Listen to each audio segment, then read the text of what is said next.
What is going on, YouTube? Welcome to another episode of the Fight Maniac podcast. Thank you guys so much for tuning in. I really appreciate all of you guys that are out there. As always, if you want to support your boy, don't forget, go ahead, hit the like button, hit that subscribe button, and leave me a comment. Let me know how you guys are feeling today in this beautiful Monday start of the week. Boy, do we have a lot to talk about, bro. Boy, do we have a lot to talk about. Obviously, we have Friday. Obviously, we had Mike Tyson versus Jake Paul. So I'm going to break that down and the fiasco and the fucking embarrassment that fight was. And then I'm going to break down, obviously, what happened on Saturday. Most importantly, don't get it twisted. We're here for the real fights, right? UFC 309, obviously we have Stipe versus John Jones. And yeah, I gotta say that card overall, I was very pleased with the whole card. Very entertained. I thought the fights were pretty good, pretty amazing. And obviously the co-main and the main were amazing. So how about we get started? So Friday night, listen, I'm gonna break this down, but I have two main words that I want to use to describe this main event. Now, the whole card overall was decent, and the co-main and the fight before obviously were really fucking great. We'll talk about it. Katie Taylor and Amanda Serrano are fucking obviously two of the best female fighters in the world.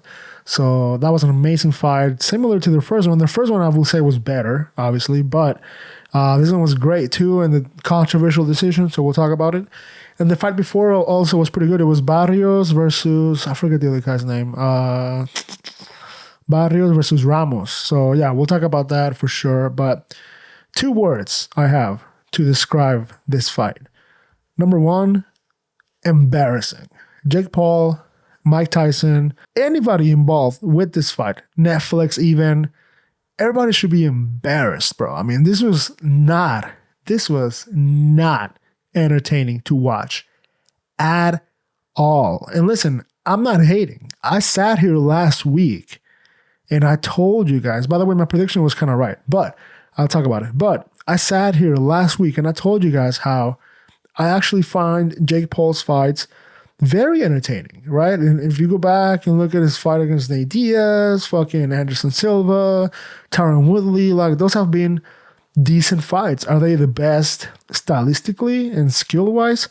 Obviously not. Obviously not. He's not even near a level of being a world-class boxer, right? But you can't deny that they're not entertaining. The lead-ups to it are entertaining. The trash talk, the betting, all of it is entertaining, right? Therefore, I sat here last week and I said, hey, at least you can give that to the guy. Now, after this, I kind of take that back. This was not entertaining at all. It felt wrong to watch this fight. I mean, it felt like I was watching hardcore porn in front of my mom, bro. Like, it felt so wrong to watch this 60-year-old guy get beat up by this 27-year-old guy, who, by the way, didn't even try, and he admitted to it, right? He definitely carried Mike Tyson, and you can tell Mike Tyson was just not there, bro. It was just not competitive at all. So therefore, Jake Paul stuns him in the first round, and he says, oh shit, this is way much easier than I thought it was going to be. Therefore, he lets off the gas. He doesn't even try, and he just carries Mike Tyson for 8 rounds.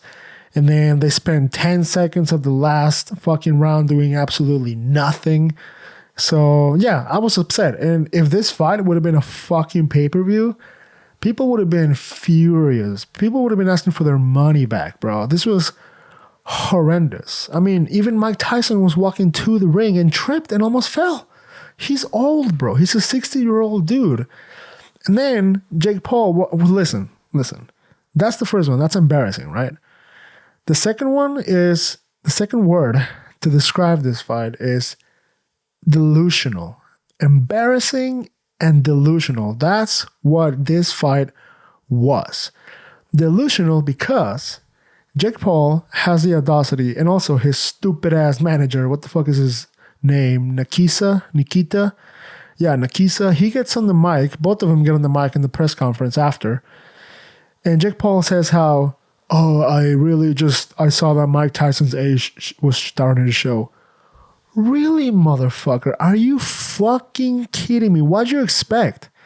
Did you expect a prime Mike Tyson to come out and beat you up? Again, delusional. And then his manager is also delusional because he gets on the mic and they call out Tank Gervonta Davis, which, by the way, if you don't know, he's only one of the best pound for pound boxers in the entire world. Insane KO power and insanely famous and rich and successful. And these stupid idiots, these two fucking goons, get on the mic, they call him out, and then they say, by the way, his manager, he then says, by the way, Tank needs Jake Paul. Jake Paul doesn't need Tank. Are you fucking kidding me, bro? I was fuming, bro. I was furious. Why the fuck would you say that? Listen, I am so done at this point of them doing this type of shit, thinking they got something there going on. Jake Paul, I retract everything I've said in the past, okay?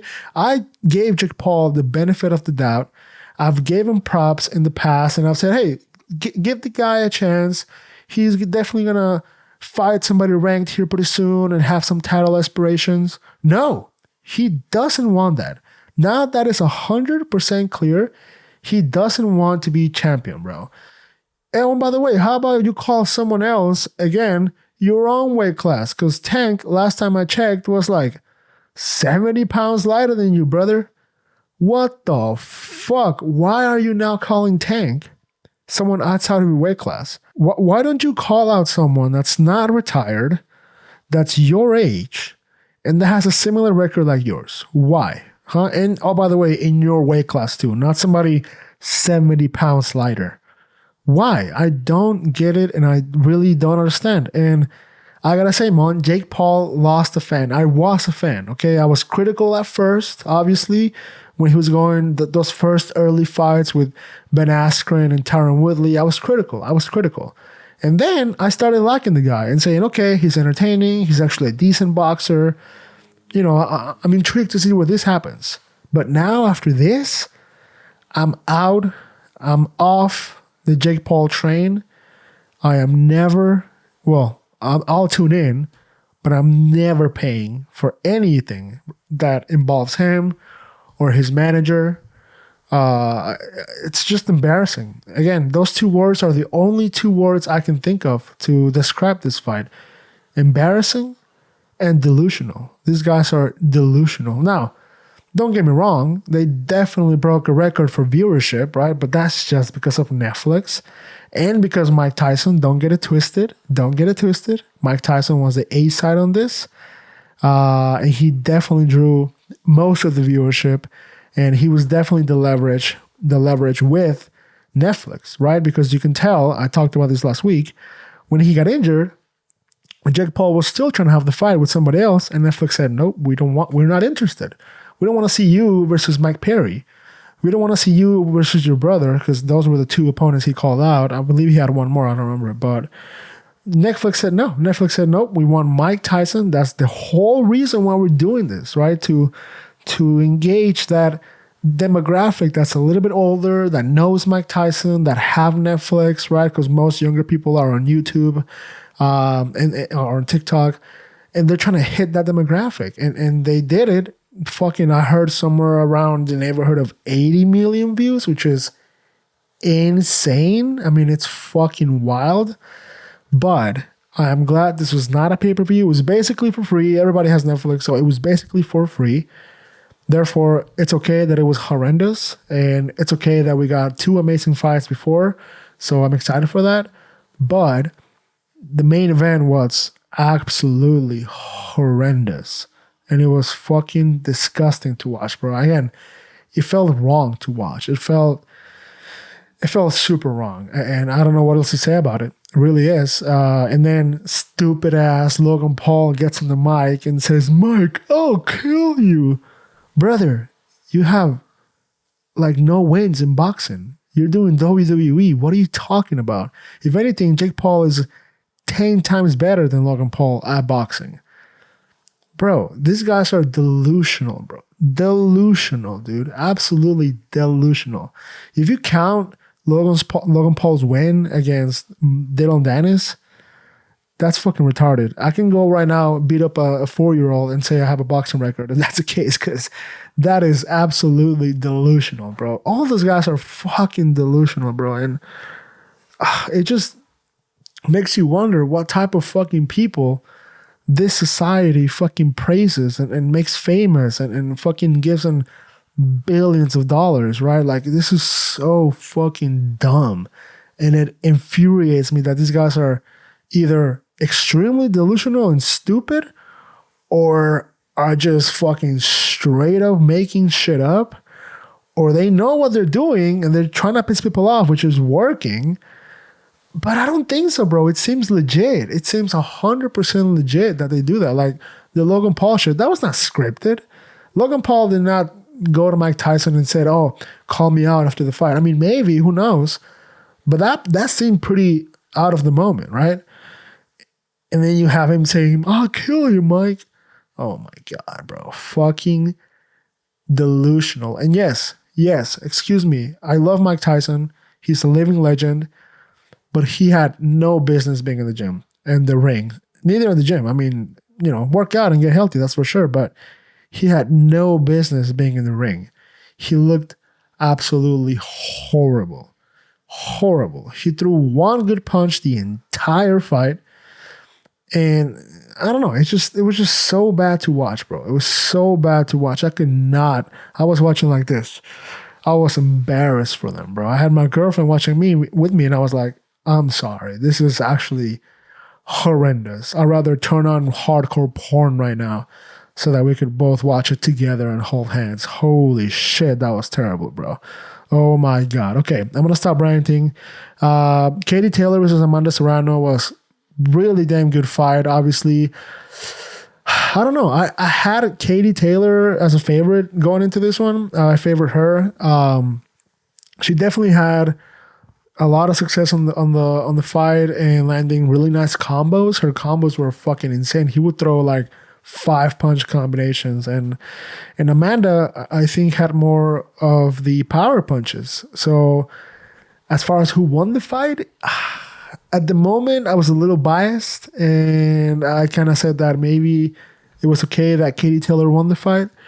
But looking back at it and kind of scoring a little bit more unbiasedly, I definitely see Amanda taking that win, especially just having, again, success in the power punches and just being pretty evenly on the striking. I mean, there was no one clear winner on this side. It was definitely a closer fight again, and I definitely give it to Amanda. Also, I did not like that Katie definitely was purposely leading with her head a little bit more, and therefore that caused Amanda to get cut on the eyebrow, and it was a pretty nasty cut. But I definitely didn't like that at all. I don't know if that was on purpose, but definitely that caused the cut, which probably slowed down Amanda a little bit, if you ask me. So it kind of had something to do with Amanda slowing down and possibly not landing more punches that she could have landed, But overall, it was an amazing fight. And listen, also, I don't know why they didn't give it to Amanda regardless, because that sets up the trilogy perfectly, right? But now Katie's 2-0 against Amanda. So now, I mean, the trilogy is still there, don't get me wrong, but it's way better if they're 1-1, right? Going into the third fight. That's what I would have liked. And then you had Mario Barrios versus Abel Ramos. That was a fantastic fight as well. Both of them getting hurt and getting dropped. I believe Barrios dropped Ramos at first. He looked really, really good at the beginning of the fight, and then you can tell he kind of maybe gassed out or maybe just slowed down a bit. And then at the second half of the fight, Ramos was more dominant, and this fight ended up going to a draw, which was I was very fucking confused a little bit, but also like, okay, I kind of see it. It was very evenly matched. I mean, those guys were going for it, and they were doing really good, and both of them dropped each other at least once. So This should have been the main event. Honestly, this should have been the main event of the night, if you ask me. But anyways, that's enough about that fucking fiasco of a card and a fight. And by the way, I didn't even talk about how Netflix just completely just dropped the ball when it came to the technology and the servers.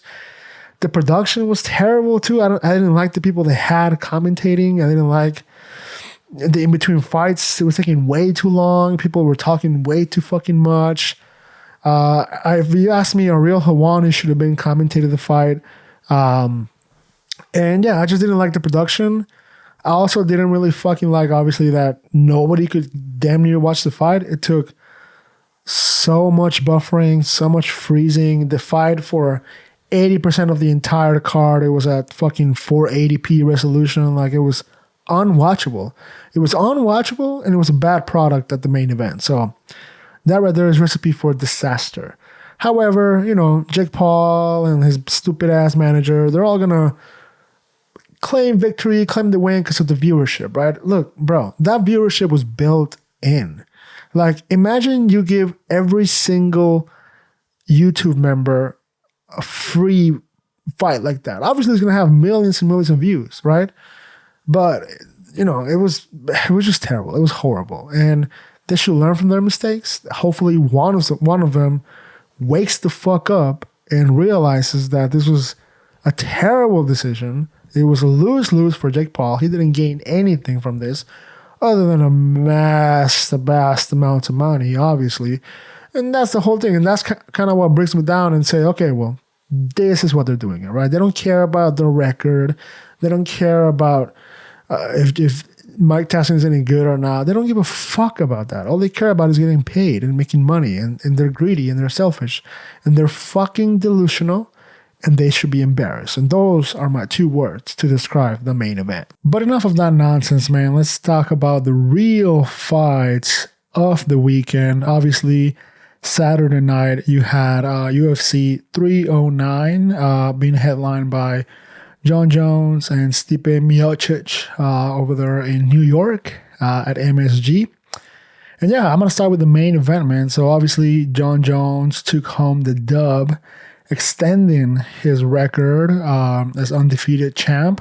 Obviously, first at light heavyweight and then at heavyweight. And yeah, I mean, I didn't know what version of Stipe we were going to get. I'm like, if we get like vintage OG Stipe, this is going to be a really hard fight. But if, Stipe has obviously been inactive for 4 years, so if he's not the same guy, if he has ring rust, all of that, obviously that will play a factor. And Jon Jones being as good as he is, everybody was kind of counting Stipe out and saying maybe like, oh, first round finish, first round submission. And I predicted a first round submission. No, sorry. I predicted a second round submission. And it didn't happen. Obviously, we got a third round TKO. Beautiful spinning back kick that hit right on the ribs of Stipe. It looked nasty, man. It looked nasty. And that knocked him down, that put him down, and Jon Jones went in there and got the dub, finished the job. I was very surprised with Stipe being able to survive the early takedown from Jon Jones, and also, Jon Jones was on top and landing some nasty elbows, and Stipe looked composed, so you can tell the experience was there. That's the main thing that I think Stipe had going for him, is he was composed. He had the experience. He's been in big fights before, so this was nothing new. And he landed some stuff of his own. I remember he landed a nasty uppercut that didn't hurt Jon, but it kind of sent him back a little bit, and it was good to see. It was good to see. Overall, though, it was pretty one-sided. Obviously, Jon Jones had the more strikes. Let me see here. It was 104 for Jon versus 42 for Stipe. So you can tell right there, pretty one-sided. A lot of those, though, did came from the ground and pound when Jon Jones was on top. But yeah, I mean, Stipe landed some of his own, but unfortunately, it wasn't enough. And Jon Jones extends his lead as the GOAT and the heavyweight champ. Now, I definitely want to talk about what Jon Jones is going to do next, because there's been a lot of talk on the internet. The whole fight week, the whole narrative was Jon Jones is ducking Tom Aspinall. I don't think that's the case. I don't think he's ducking Tom Aspinall at all. I just think he realizes that he has a lot to lose versus not a lot to gain from that fight, because Tom Aspinall is still, he's an interim champ, don't get me wrong, but he's not a legend still like Jon Jones calls it. He'd rather fight legends and former champs and stuff like that, and super fights, kind of like he said it. And I'm not opposed to that. I'm actually not opposed to that at all, especially because we kind of were with the narrative that this might be his last fight, that he might retire. So the fact that he didn't retire is great. So anything we get after that is pretty good. But I'm not mad at super fights. I really am not. And I really do respect the fact that he's willing to relinquish the belt so that, Tom could be the undisputed, and then Jon Jones could just fight super fights. There's a few issues there though that I have, because he's doing it on purpose. He's doing it on purpose because deep down, he knows that he'll be able to always trash talk Tom Aspinall into saying something like, "You're not the real champ. You never beat me. Therefore, I'm the real champ, even though you have the belt," right? He relinquished the belt, but, if we would have fight, I probably would have beat you. Therefore, you're not the real champ. So he has that automatic built-in excuse for whenever they, if they ever trash talk again. And also, the problem that I have with it is that I don't know if Alex Pereira, by the way, that's who he's calling out. He's definitely calling for the Alex Pereira fight. I don't know if Alex Pereira would be down to fight not for the belt. You know what I mean? I think he's been interested in that fight for a while, and moving up to heavyweight and being triple champ. I think that's his main goal. If I'm Alex Pereira, I'm absolutely not taking a fight that's not for the belt at heavyweight. So it didn't really make sense that Jon Jones wanted to do something like that, or that he said that. I would much rather that fight be for the belt, even if that means Tom Aspinall has to wait or defend his interim title again. What should be done is Jon Jones should totally fight Tom Aspinall, and then after that, if he does win, then he fights Alex Pereira and then retires. Jon Jones is talking about this super fights, plural, like he has options. I don't know who else he's gonna fight after Alex. If he does fight Alex, who else is he gonna fight? DC again? Maybe. But he talked about having options in plural, and I'm like, you don't really have options. I mean, you have Alex and that's it. Who else is your super fight? Fucking Khabib? Islam Makhachev? Conor? Who else? I mean, no, you want to talk about a good super fight? Francis Ngannou? Who knows? Maybe in another organization. Who knows? But I just think that there are not that many options for him as he thinks. So I think the right path, the right thing to do would be to give Tom his chance to become the undisputed. And look, if Tom loses, I'm sure he will be at least grateful with the opportunity and with the shot and the fact that you gave him the shot, because if he does become the undisputed without facing Jon, there's always going to be that stain on him that will say, well, you're not truly the champ, And as long as Jon Jones is still active in fighting super fights, he's always going to hold that against Tom Aspinall and say, well, you're not really a champ. You didn't win the belt from me. So you're not a real champ. You're a fake champ.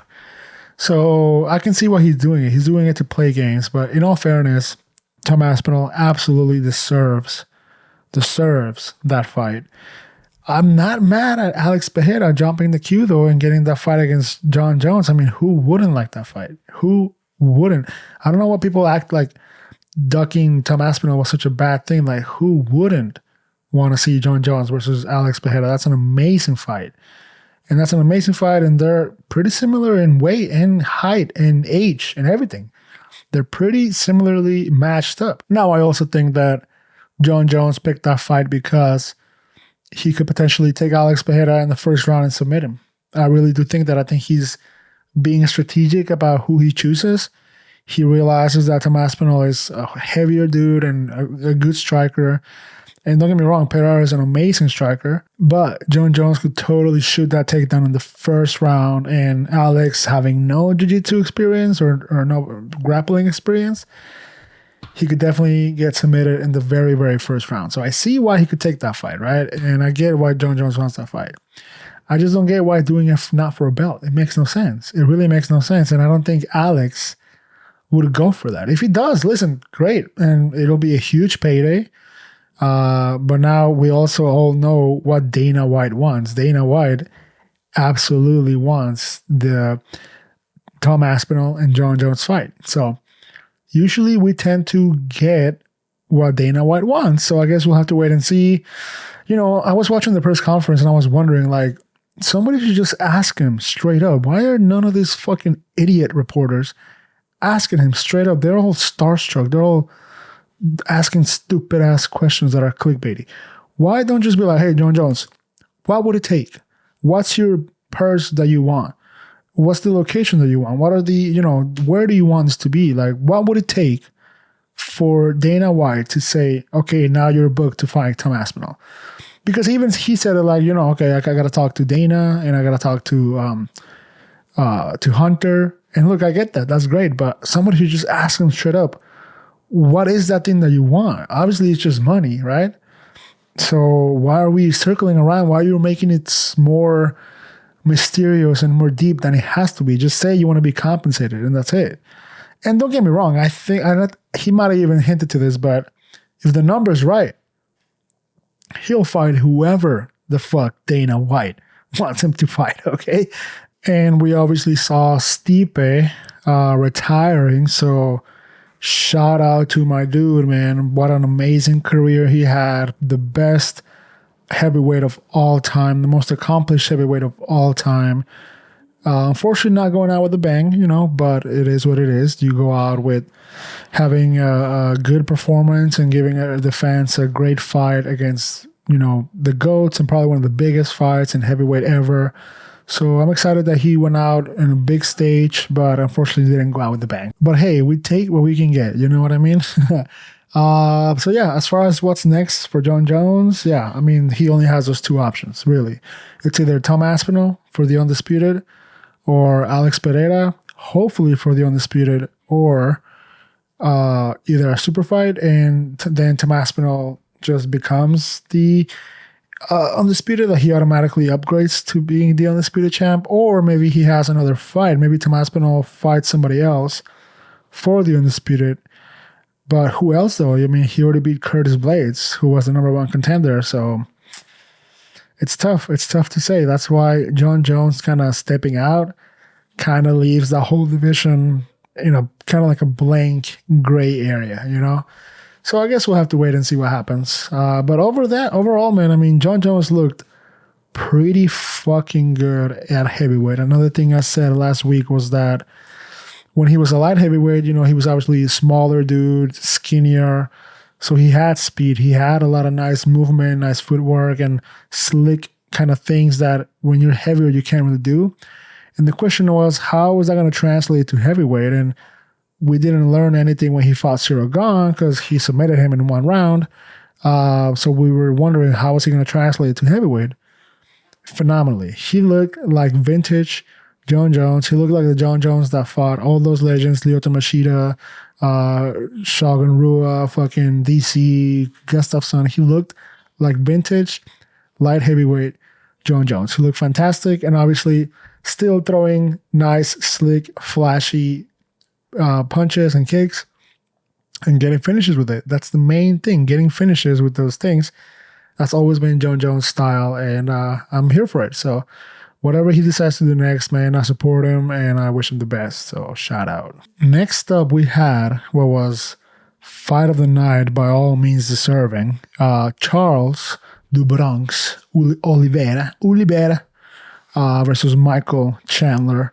Yeah, I mean, pretty much what it was 4 rounds completely dominated by Charles. I mean, he was dominating on the striking. He was dominating on the takedowns. He took him down pretty much every round and got on his back. Props to Chandler, though, for not getting submitted. That's really, really hard to do against Charles. Once he's on you, once he's on top of you, or he's on your back, fight's pretty much over. But then round 5 comes around. Chandler, by some goddamn miracle of something, has a second wind. Not only rocks Charles, but then drops him and damn near finishes him with a TKO. I mean, that was that close. Very, very reminiscent of the first fight. And I'm sure that guy is fuming, bro. I'm sure he's thinking, how many fucking punches do I need to land on this guy for me to finish him? I mean, that was insane. So, luckily, me being a big Charles fan and having some money involved in the fight as well, I was praying that, like, Charles, please just survive. And he did. He eventually got back up and was a little bit recovered and just survived the round, therefore winning the entire fight. So, I mean, this got fight of the night for a reason. I mean, every time these two guys fight, I could watch them fight every single weekend. These guys are fireworks, and I'm excited. As far as what's next for them two, we have Charles possibly now, well, not possibly, 100% now being the number 1 contender. So definitely fighting whoever wins between Arman Tsarukyan and Islam Makhachev. So that should be a pretty interesting fight. I don't know when they're fighting, but I know they're aiming probably for early next year. But then there's a whole issue with Islam having to do Ramadan and unfortunately, not being able to train or fight for that time. So I think we just have to wait to see what happens with that. But you do get, Charles being ready. Didn't really take a whole lot of damage. Well, he kind of did take damage, but not like serious, KO damage, luckily. So he'll be ready to go if anything happens. And Dana White pretty much promised that he's going to fly him out to the fight whenever that happens, and wherever it happens, for him to be ringside and hopefully step in the octagon with Islam once Islam defeats Arman, because that would be my prediction for that Islam defeats Arman Tsarukyan and remains the title, and then Charles get the rematch. So it's tough, man. It's tough to say that Charles, it's tough to say how the rematch versus Islam would go, because Islam kind of dispatched of him relatively easy, so it's a bit unfortunate that it happened that way, because if that would have been more of a war and Charles would have had more success in that fight, I would have been way more excited about a potential rematch, but it doesn't excite me as much. I'm excited that Charles will potentially be champ again, that, he's my favorite fighter, so I kind of hope he does become champ one more time. But as far as how he's going to beat Islam, I don't know if anything changes from the first fight. I think he just kind of, some of the same happens. I think Islam either submits him or drops him, which is what happened in the last fight. He got dropped and then submitted. So it's tough to see. But I guess we'll have to wait and see what happens with Islam versus Arman Tsarukyan, and then we'll go from there. As far as Chandler goes, poor guy. I mean, you feel for the guy. He takes 2 years off. He waits and waits and waits for Conor. And then he gets to rematch the guy that took the belt from him, basically. And you lose. And you get dominated for 4 rounds. And I don't know. I mean, watching his fight, I don't really know what he could have done different. I mean, there's not a lot you can do for those takedowns. And don't get me wrong, he had some great moments as well. He had no takedowns, but he ended up on top a few times of Charles. So he had some success. So as far as what he could have done different, it's hard to tell, because, I mean, he did almost pretty much damn near perfectly, and he still got dominated by Charles. So I don't know. It's tough. Maybe it's just a matter of skill. Maybe just a matter of just not being as skilled as some of these guys in the top of the division, because I don't see Chandler anytime soon going against Islam or any top guy. I think now he's just going to focus on getting the Conor fight. I think now he realizes that, like, well, I'm pretty much out of the title picture at lightweight. I doubt he's going to make another title run again. And I just think he's going to focus on now super fights, and then eventually also moving up to 170. He mentioned that himself, that a fight with Colby Covington interests him. And I personally like that fight a lot as well. So the potential BMF fight with Max Holloway, although that was also brought up with Charles, is like, hey, if Arman and Islam take a while to fight,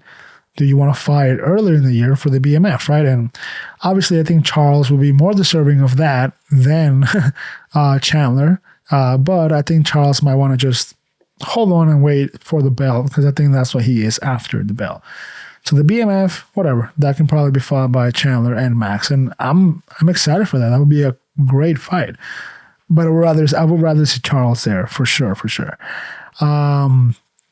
So yeah, I think Chandler just kind of hangs out for a bit, and he waits for Conor, and then eventually a potential move to 170. Then we had Bo Nickel versus Paul Craig. I was honestly very, very disappointed in this fight, especially because Bo Nickel didn't really shoot a single takedown this entire fight.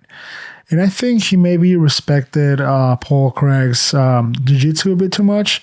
He didn't want to get maybe caught up in something and get submitted. And I don't know. I think Bo Nickel he felt some pressure this fight. I think with Trump being there and all the hype he has, I think Bo kind of said, well, if I get submitted in front of Trump in a John Jones card, that might be one of the worst things that could happen to my career right now. So I think he played it safe. I think he played it 100% safe. It was a very, very low output fight. Nothing really happened. They just kind of felt each other out for 3 rounds. It was 54 significant strikes for Bo versus 47 for Paul Craig. So it was razor thin. I mean, if Paul Craig has one good moment in that fight, maybe one good moment where he hurts Bo or rocks him or something in the first or second round, I think he gets the dub, because it was that close as far as the significant strikes go, because there's also no other way to judge the fight, because there's no takedowns, there's no submission attempts, there's no knockdowns. So the only way to match this is with the total strikes and with the ring control as well, however you judge that.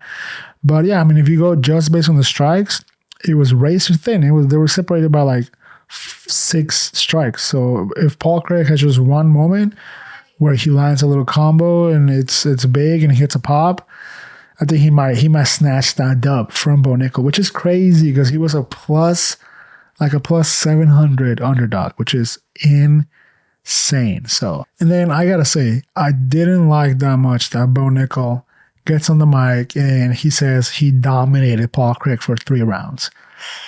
That's not true, brother. That is 100% not true. I think he still needs a whole lot of more of experience to go. It's going to be tough, man. I would like to see him ranked. I think for his next fight should be a ranked opponent. But I also think that if he has a performance like he did on Saturday night, he's going to have some issues against some of these top guys at that division at middleweight, especially because, you know, they're also saying, oh, Hamzat, fight Hamzat and shit like that. Or like, bro, that Bo Nickel that fought on Saturday would be demolished by Hamzat. So still got some time to learn and some experience. And, you know, he said it himself. He says he's been in the UFC for 3 years, bro. Or no, sorry, he's been doing MMA for 3 years. So he says that himself. He still needs to learn and still needs to gain some experience. And hey, it's all good. He's in the right path. At least he took the dub in front of the president, and I think he's excited for that. But I think he definitely would have preferred a finish. I mean, who wouldn't, right? So yeah, I don't know why he didn't shoot a single takedown. Again, maybe he was scared of Paul Craig's jiu-jitsu because he does have some submissions. But if you're not finding success on the feet, bro, you gotta go for it. You know what I mean? If you're in being that close of a fight, if you're not really didn't never have a moment where you hurt Paul Craig, you gotta go for it. You gotta either go for a takedown or try to go for a TKO or something. And I think that's what separates some of these elite guys from some of these up and coming guys, you know? So, yeah, it is what it is. So that fight, unfortunately, was a bathroom break. It was all right. I was excited for it. And at the end of the third round, I was like, what the fuck did I just watch?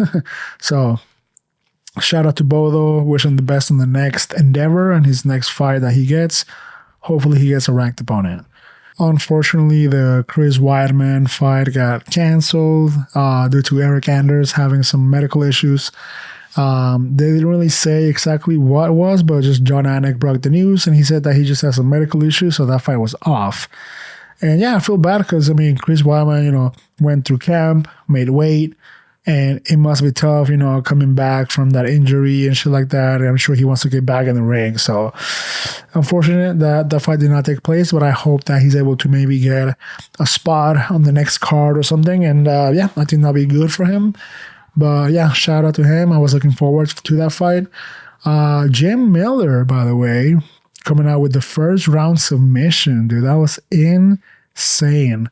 For someone his age, still going out there and extending his record too as the most fights in the UFC and most wins. That's fucking wild. And I think he's number 2 for most submissions behind Charles. So that's wild, bro. I mean, this guy is a legend in the UFC. The only person to be at UFC 100, 200, and then 300. He also fought there.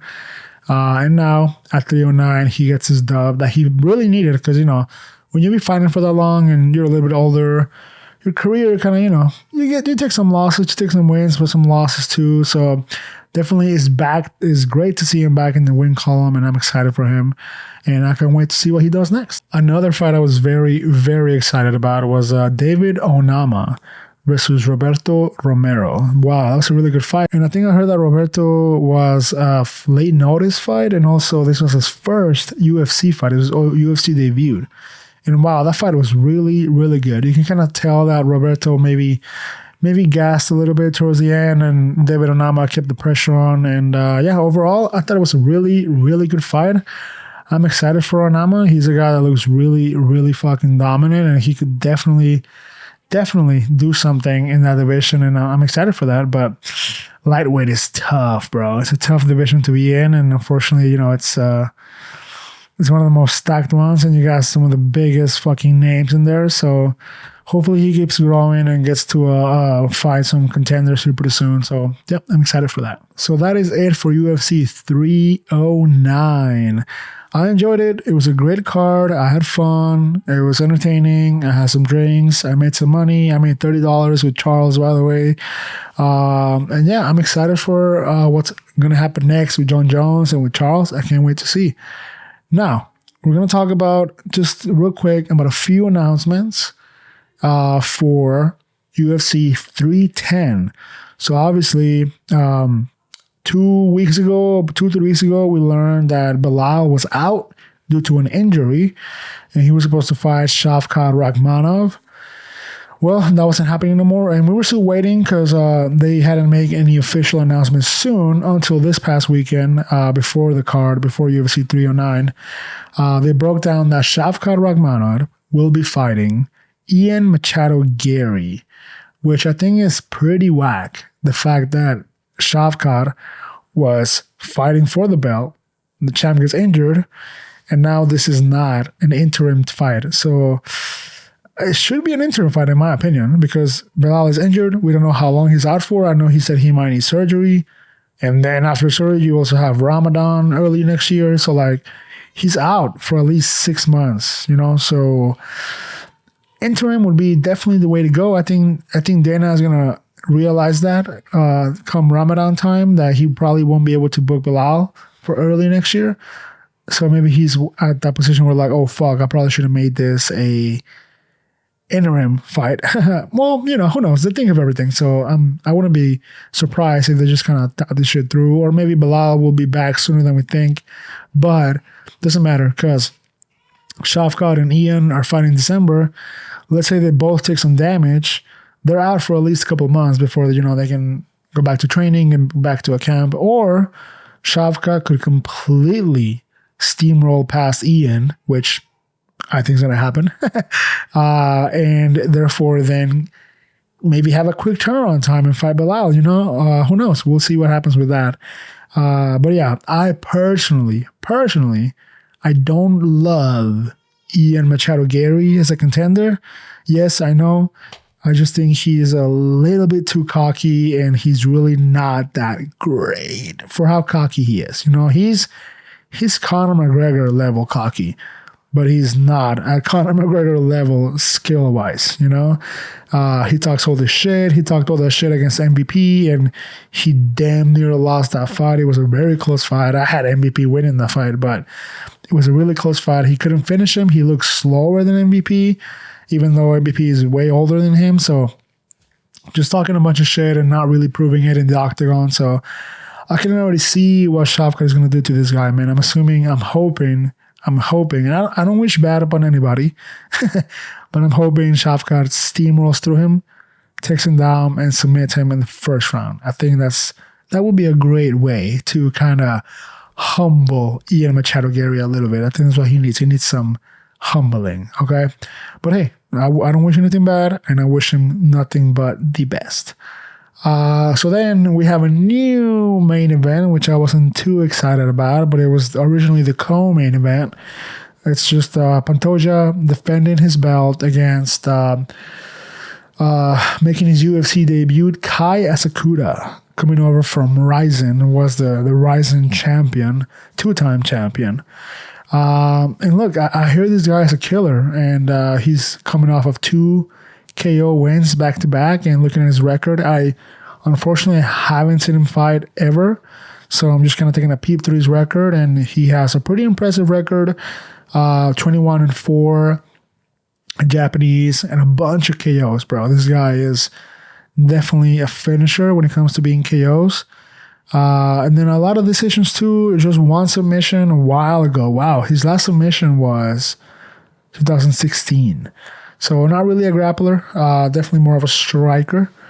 But I'm excited, and I'm excited for this. I think Joe Rogan and other people kind of talk about how this guy is really fucking good coming out of Ryzen, and you know, sometimes people tend to look over people that are making their debut, and especially if you like betting, I mean, if you like odds, sometimes the odds for somebody making their UFC debut used to be, they might be more of an underdog versus, you know, they might be more of the underdog, but we might not know just how good they are just yet. So he's not a huge underdog, but he's definitely an underdog, plus 205, I think.